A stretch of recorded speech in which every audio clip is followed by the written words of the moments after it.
Hello everyone, welcome to the maths world. ఈ వీడియోలో AP state board new syllabus, CBSE syllabus, 10th class మ్యాథమెటిక్స్లో first chapter real numbers చాప్టర్లో introduction గురించి ఈ వీడియోలో నేర్చుకుందాము. రియల్ నెంబర్స్ సెట్లో ఏ నెంబర్స్ ఉంటాయి అనేది మనం ప్రీవియస్ క్లాసెస్లో నేర్చుకున్నాము. ఒకసారి గుర్తు చేసుకుందాం. రియల్ నెంబర్స్ సెట్లో రేషనల్ అండ్ ఇర్రేషనల్ నెంబర్స్ రెండు ఉంటాయి. ఈ రేషనల్ నెంబర్స్ ముందు తెలుసుకోబోయే ముందు ఫస్ట్ నుంచి చూద్దాము. ఫస్ట్ ఆఫ్ ఆల్ మనం ఏదైనా ఆబ్జెక్ట్స్ని కౌంట్ చేయాలి అంటే 1 నెంబర్ నుంచి స్టార్ట్ చేస్తాము. వీటిని కౌంటింగ్ నెంబర్స్ అని కూడా అంటారు, న్యాచురల్ నెంబర్స్ అని కూడా అంటారు. న్యాచురల్ నెంబర్స్ క్యాపిటల్ ఎన్ అనే లెటర్తో డినోట్ చేస్తాం, క్యాపిటల్ ఎన్. వీటిని కౌంటింగ్ నెంబర్స్ కూడా అంటాము. 1 నుంచి స్టార్ట్ చేస్తాము. ఏమైనా ఆబ్జెక్ట్స్ మనం కౌంట్ చేయాలి అంటే నెంబర్ 1 నుంచి స్టార్ట్ చేస్తాము. మరి కౌంట్ చేయడానికి ఎటువంటి ఆబ్జెక్ట్స్ లేవు అని చెప్పాలి అంటే మనకు ఒక నెంబర్ అవసరం అవుతుంది, అదే 0 అనమాట. అయితే ఈ న్యాచురల్ నెంబర్స్లో 0 లేదు. సో ఈ న్యాచురల్ నెంబర్స్కి 0 కూడా యాడ్ చేసినట్లయితే దాన్ని ఆ సెట్ని హోల్ నెంబర్ సెట్ అంటాం. హోల్ నెంబర్స్ డబ్ల్యూ అనే లెటర్తో డినోట్ చేస్తాం. ఫస్ట్ లెటర్ డబ్ల్యూ కదా. సో 0కి న్యాచురల్ నెంబర్స్ని యాడ్ చేసినట్లయితే అవి హోల్ నెంబర్స్ అవుతాయి. ఈ రెండిటికి 0 ఒక్కటే అనమాట డిఫరెన్స్. 0 కూడా ఉంటే హోల్ నెంబర్స్, 0 లేకుండా 1 నుంచి స్టార్ట్ అయితే అవి న్యాచురల్ నెంబర్స్. అలాగే ఈ హోల్ నెంబర్స్ సెట్లో నెగిటివ్ నెంబర్స్ లేవు. ఈ హోల్ నెంబర్ సెట్కి నెగిటివ్ నెంబర్స్ని కూడా యాడ్ చేసినట్లయితే వాటిని ఇంటీజర్స్ అంటాము. ఇంటీజర్స్ని క్యాపిటల్ ఐ అనే లెటర్తో కానీ లేదా క్యాపిటల్ జెడ్ అనే లెటర్తో కానీ డినోట్ చేస్తాము.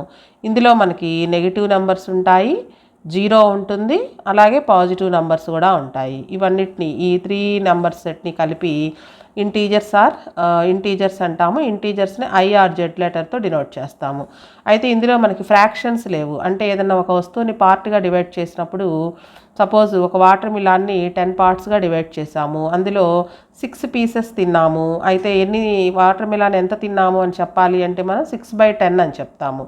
మరి అటువంటి ఫ్రాక్షన్స్ అనేవి ఇందులో లేవు ఇంటీజర్స్లో. సో ఫ్రాక్షన్స్ కూడా ఉన్నట్లయితే వాటిని రేషనల్ నెంబర్స్ అంటాము. రేషనల్ నెంబర్స్ వీటిని కోషంట్ నెంబర్స్ అని కూడా అంటాము. అందుకని రేషనల్ నెంబర్స్ని క్యాపిటల్ క్యూ అనే లెటర్తో డినోట్ చేస్తాము. The numbers which can be written in the form of p/q are called rational numbers. The numbers which can be written in the form of p/q. p/q ఫామ్లో రాయగలిగే నంబర్స్ని రేషనల్ నెంబర్స్ అంటాము, are called rational numbers. అయితే ఇక్కడ condition ఉంది, మనకి queue ప్లేస్లో 0 రాకూడదు. PQ belongs to integers. ఈ పీక్యూల బదులుగా ఇంటీజర్స్ అంటే పాజిటివ్ నెంబర్స్ తీసుకోవచ్చు, నెగిటివ్ నెంబర్స్ తీసుకోవచ్చు, 0 కూడా తీసుకోవచ్చు. క్యూ ప్లేస్లో 0 ఉండకూడదు, డినామినేటర్లో 0 రాయకూడదు. డినామినేటర్లో 0 రాస్తే ఏమవుతుందంటే, సపోజ్ 5/0 అని రాసినట్లయితే మనం ఒక ఆబ్జెక్ట్ని 0 పార్ట్స్గా డివైడ్ చేసాము, అందులో 5 పార్ట్స్ మనం తీసుకున్నాము అని అర్థం. ఇది కుదరదు కాబట్టి డినామినేటర్లో 0 ఉంటే కనుక దానికి డెఫినేషన్ లేదు, నాట్ డిఫైన్డ్ అనమాట. న్యూమరేటర్లో 0 ఉండొచ్చు, 0/5 అంటే మనం ఒక ఆబ్జెక్ట్ని 5 పార్ట్స్గా డివైడ్ చేసాము, అందులో మనం ఎటువంటి పార్ట్ని కన్సిడర్ చేయలేదు, తీసుకోలేదు. సో 0/5 ఉండొచ్చు. పీక్యూ బదులుగా ఇంటీజర్స్ రాస్తాము. Q is not equal to 0 అనేది ఈ రేషనల్ నెంబర్స్ డెఫినేషన్. అయితే ఈ రేషనల్ నెంబర్స్ని మనం 2 ఫామ్స్లో రాయొచ్చు. ఒకటి ఫ్రాక్షన్ ఫాము, అలాగే ఇంకొకటి డెసిమల్ ఫాము. ఇలా కనుక ఉన్నట్టయితే దాన్ని డెసిమల్ ఫామ్ అంటాము. అంటే ఫ్రాక్షన్ ఫాము, డెసిమల్ ఫామ్లో కూడా మళ్ళీ 2 టైప్స్ ఉన్నాయి. ఒకటి టర్మినేటింగ్ డెసిమల్, రెండవది నాన్ టర్మినేటింగ్ రిపీటింగ్ డెసిమల్. ఇది first type. Second one non terminating repeating decimal. ఇది కూడా రేషనల్ నెంబరే, నాన్ టర్మినేటింగ్ రిపీటింగ్ డెసిమల్. ఈ రెండిటికి కొన్ని ఎగ్జాంపుల్స్ చూసినట్లయితే మీకు అర్థమవుతుంది. టర్మినేటింగ్ డెసిమల్ అసలు p/q ఫామ్లో ఉంటేనే దాన్ని రేషనల్ నెంబర్ అని చెప్తున్నాం కదా. కొన్ని ఎగ్జాంపుల్స్ తీసుకుందాం. 2/5, 7/8, అలానే 6/10. ఇవి ఈ రేషనల్ నెంబర్స్ అన్నీ కూడా టర్మినేటింగ్ డెసిమల్స్. టర్మినేటింగ్ అని ఎలా చెప్తున్నాము అంటే 2/5ని మనం డెసిమల్ ఫామ్లో రాసినప్పుడు 2ని 5తో డివైడ్ చేసినట్లయితే 2లో క్యాన్సిల్ అవ్వదు కదా, 0 పెట్టుకుని పాయింట్ పెట్టుకుంటే ఇక్కడ కూడా 0 పెట్టుకోవచ్చు. 5 4 జా 20, రిమైండర్ 0 వచ్చింది. కోషంట్ 0.4, అంటే ఇంతటితో మనకి ఆ ప్రాబ్లం అయిపోయింది. రిమైండర్ 0 వచ్చింది అంటే అది టర్మినేటింగ్ అని అర్థము. అలానే డెసిమల్ ఫామ్లో రాయగలిగాము. అలాగే 7/8 కనుక తీసుకున్నట్లయితే 7ని 8తో డివైడ్ చేసినప్పుడు పోదు కాబట్టి 0 పెట్టుకుని పాయింట్ పెట్టుకుని 0 ఇక్కడ 0 పెట్టుకోవచ్చు. 8 8 జా 64, 6 వస్తుంది. పాయింట్ పెట్టుకున్నాం కాబట్టి ఎన్నిసార్లు అయినా జీరోస్ పెట్టుకోవచ్చు. 8 7 జా 56, 4 వస్తుంది. మళ్ళీ 0 పెట్టుకుంటే 8 5s 40, 40లోంచి 40 మైనస్ చేస్తే 0, అంటే రిమైండర్ 0 వచ్చింది. ఆన్సర్ అనేది టర్మినేటింగ్, అంటే అంతటితో అయిపోయింది కోషంట్ 0.875. అలానే 6/10 కూడా అంతే. 6ని 10తో కనుక డివైడ్ చేసినట్లయితే మనకి 6 క్యాన్సిల్ అవ్వదు కాబట్టి 10లో 0 పెట్టుకొని పాయింట్ పెట్టుకొని ఇక్కడ 0 పెట్టుకోవచ్చు. 10 6 జా 60, రిమైండర్ 0, రిమైండర్ 0 వచ్చేసింది. ఆన్సర్ మనకి 0.6. ఇవన్నీ కూడా టర్మినేటింగ్ డెసిమల్స్ అంటాము. సో ఇదొక ఫాము. అలానే నాన్ టర్మినేటింగ్ రిపీటింగ్ డెసిమల్, ఇది సెకండ్ ఫామ్ అనమాట. అంటే మనకి డెసిమల్ ఇట్లా డివిజన్ చేసినప్పుడు రిమైండర్ 0 రాకుండా కంటిన్యూ అవుతూ ఉండే నెంబర్స్ని నాన్ టర్మినేటింగ్ రిపీటింగ్ డెసిమల్స్ అంటాము. సపోజ్ 3/7 అనే నెంబర్ కనుక తీసుకున్నట్లయితే 3ని 7తో డివిజన్ చేస్తే పోదు కాబట్టి 0 పెట్టుకుని పాయింట్ పెట్టుకుని ఇక్కడ 0 పెట్టుకోవచ్చు. 7 4 జా 28, 2 వస్తుంది. మరలా 0 పెట్టుకోవచ్చు. 7 2s 14, 6 వస్తుంది. మరలా 0 పెట్టుకుంటే 7 8 జా 56, 4 వస్తుంది. మరలా 0 పెట్టుకుంటే 7 5s 35, మరలా 5 వస్తుంది. 0 పెట్టుకున్నట్లయితే 7 7s 49, 1 వస్తుంది. మరలా 0 పెట్టుకుంటే 7 1s 7, 3 వస్తుంది. మరలా 0 పెట్టుకుంటే మనం 30తోనే కదా స్టార్ట్ చేసింది, మరలా వచ్చింది. సో మరలా ఈ ఆన్సర్ మొత్తం కూడా మరలా రిపీట్ అవుతుంది. ఎక్కడ ఎంతసేపు చేసినప్పటికీ మనకి ఇది రిమైండర్ 0 రాదనమాట. అంటే నాన్ టర్మినేటింగ్ అంటాము. రిపీటింగ్ అంటే మరలా ఇదే క్వశ్చన్ రిపీట్ అవుతూ ఉంటుంది. ఏ నెంబర్స్ అయితే రిపీట్ అవుతాయో దానిపైన మనం బార్ ఉంచుతామన్నమాట. ఇక్కడ మనకి 0.428571 వచ్చింది. మరలా మనకు చేసినట్లయితే 30తో మరలా కనుక చేసినట్లయితే ఇదే ఆన్సర్ రిపీట్ అవుతుంది. ఏదైతే రిపీట్ అవుతుందో ఆ కోషంట్ మీద మనం బార్ రాస్తాము. సో ఇది నాన్ టర్మినేటింగ్ రిపీటింగ్ డెసిమల్ అంటాము. ఇది సెకండ్ టైపు. ఈ రెండు కూడా మనం P/Q ఫామ్లో రాయొచ్చు. మరలా ఈ రెండింటిని రేషనల్ నెంబర్స్ అనే అంటాము. అలాగే non terminating non repeating decimal అని మూడో రకం ఉంది. దాన్ని P/Q ఫామ్లో రాయలేము. అటువంటి నెంబర్స్ని ఇర్రేషనల్ నెంబర్స్ అంటాము. Next irrational numbers. The numbers which cannot be written in the form of P/Q are called irrational numbers. So non terminating non repeating డెసిమల్స్ని ఇర్రేషనల్ నెంబర్స్ అంటాము. చూడండి ఇక్కడ మనకి 2 పాయింట్ ఇది డెసిమల్ ఫామ్లోనే ఉంది, కానీ మనకి ఎక్కడా కూడా బార్ పెట్టడానికి వీలుగా లేకుండా వచ్చిన నెంబర్ రాకుండా వేరే నెంబర్స్ రిపీట్ అవుతూ ఉన్నాయి. అంటే నాన్ రిపీటింగ్ అంటాం దీన్ని. ఇట్లా నాన్ టర్మినేటింగ్ నాన్ రిపీటింగ్ డెసిమల్స్ని ఇర్రేషనల్ నెంబర్స్ అంటాము. అలాగే పర్ఫెక్ట్ స్క్వేర్స్ కాని వాటిని కూడా ఇర్రేషనల్ నెంబర్స్ అంటాం. √2 √3 √5 √6. పై కూడా ఇర్రేషనల్ నెంబరే. పై వాల్యూ కూడా ఇలానే non terminating non repeating decimal నెంబర్లో ఫామ్లో ఉంటుంది కాబట్టి పైన కూడా ఇర్రేషనల్ నెంబర్స్ అంటాము. సో ఈ రేషనల్ నెంబర్స్ ఇర్రేషనల్ నెంబర్స్ని రెండింటిని కలిపి రియల్ నెంబర్స్ అంటాము. రియల్ నెంబర్స్ని క్యాపిటల్ R అనే లెటర్తో డినోట్ చేస్తాము. రియల్ నెంబర్స్ డెఫినేషన్ చూద్దాము. Real numbers are set of numbers that include all rational and irrational numbers. Real numbers are denoted by capital R. ఇవి రియల్ నెంబర్స్ ఇంట్రడక్షన్. రేషనల్ నెంబర్స్లో 2 types ఉంటాయని చెప్పుకున్నాం కదా, terminating decimal అలాగే non terminating repeating decimal అని. మనకి division చేయకుండానే ఇచ్చిన ఫ్రాక్షన్ టర్మినేటింగ్ డెసిమలా లేక నాన్ టర్మినేటింగ్ రిపీటింగ్ డెసిమలా అనేది కనుక్కోవచ్చు.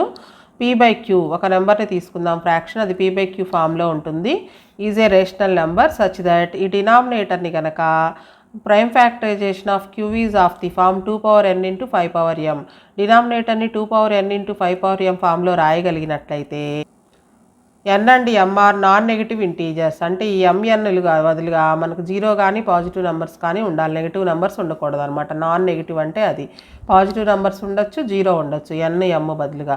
ఈ ఫామ్లో కనుక రాయగలిగితే డినామినేటర్ని ఆ ఫ్రాక్షన్ అనేది టర్మినేటింగ్ డెసిమల్ అవుతుంది. కొన్ని ఎగ్జాంపుల్స్ చూద్దాము.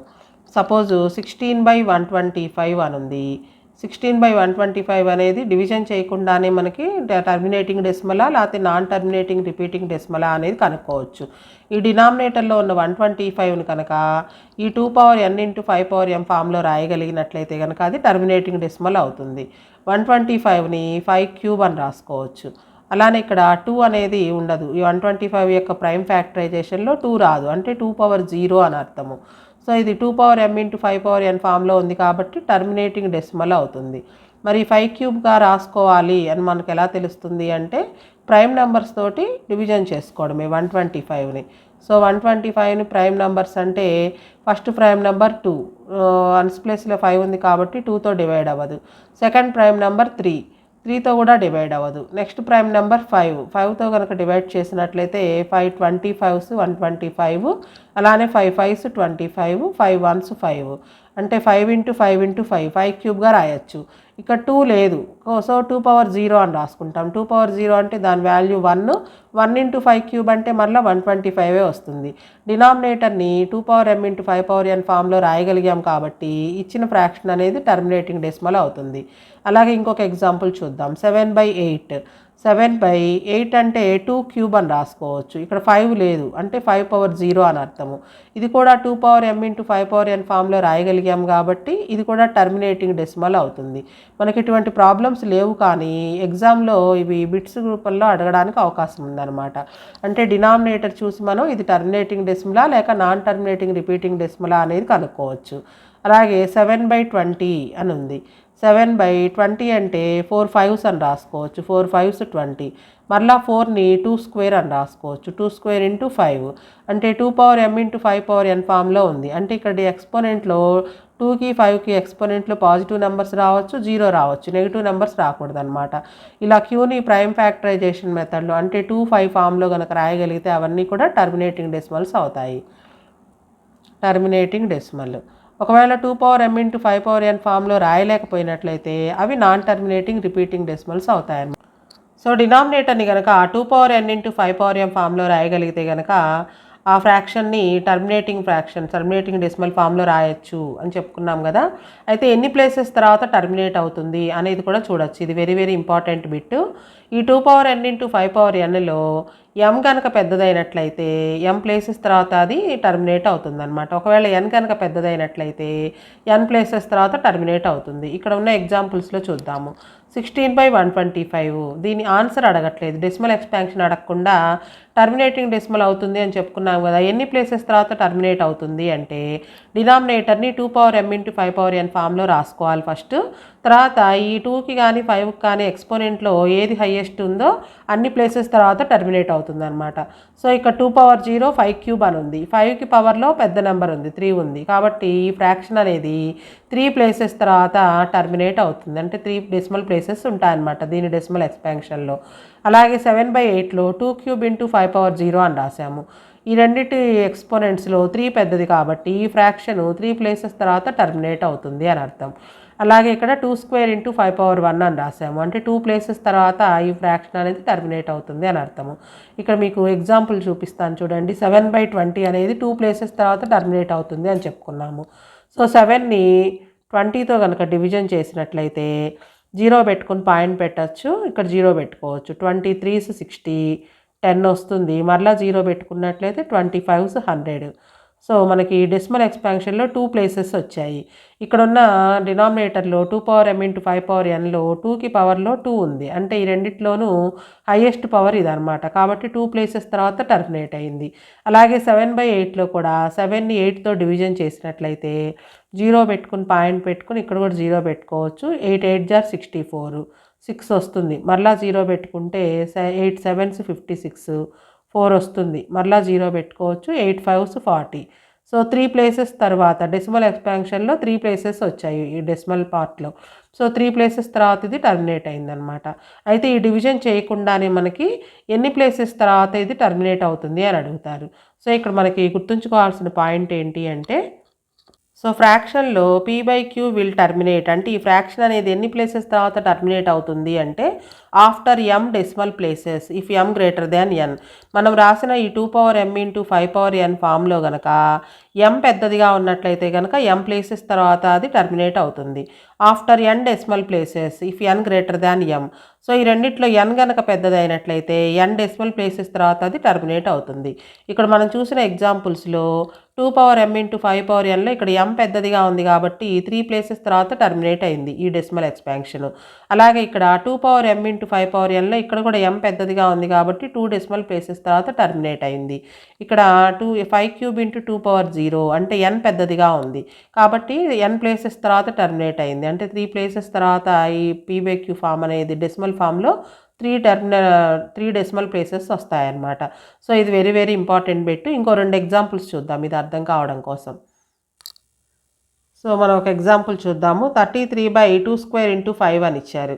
ఈ ఫ్రాక్షన్ యొక్క డెసిమల్ ఫామ్లో టర్మినేటింగ్ డెసిమల్ అంటే ఎన్ని ప్లేసెస్ తర్వాత ఈ ఫ్రాక్షన్ టర్మినేట్ అవుతుంది అనేది కనుక్కోవాలి.